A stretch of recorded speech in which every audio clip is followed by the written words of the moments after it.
I decided to take my bath in the evening because it was story time and the whole village was waiting. Tonight, I'll share with you a story of love and wisdom.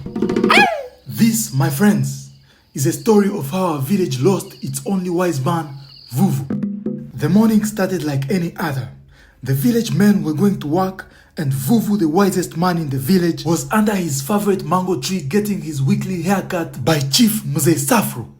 Then, a very loud noise was heard from the road.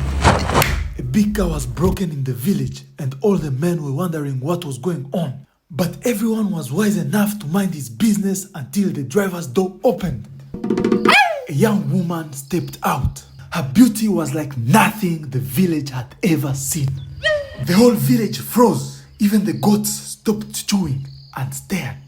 At this point, all the village men saw this as a lifetime opportunity that only comes once. Everyone ran to find something that can fix the car to impress the beautiful lady.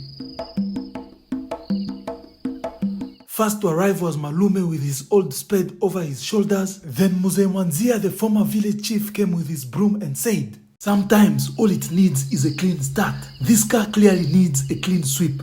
Next came Omondi, the village chef, with his big frying pan. "Give me space, I'll fry the problem out," he said.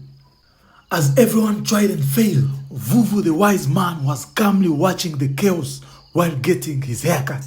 The villagers then started murmuring, "Why isn't Vuvu helping? Doesn't he see this poor girl's problem?"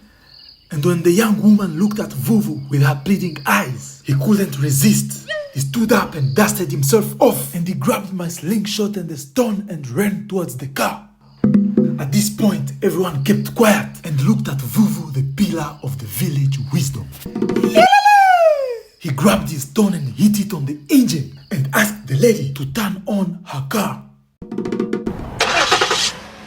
Yes, it worked! The car came back to life, and out of happiness, she jumped on Vuvu. And at this point, Vuvu held tight and said, "This is my destiny. This is why I was born." He didn't want to let go, but all the village men had formed a line waiting for their turn to get a hug. And they all started screaming, "Let go, Vuvu, you've had your turn." But Vuvu held tight and said, "I cannot. You'll have to kill me first.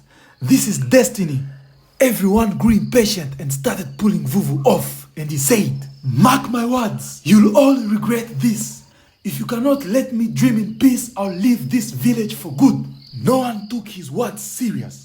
And before anyone could stop him, he grabbed his bags and disappeared from the village, leaving the village without its only wise man. And the village has never been the same again.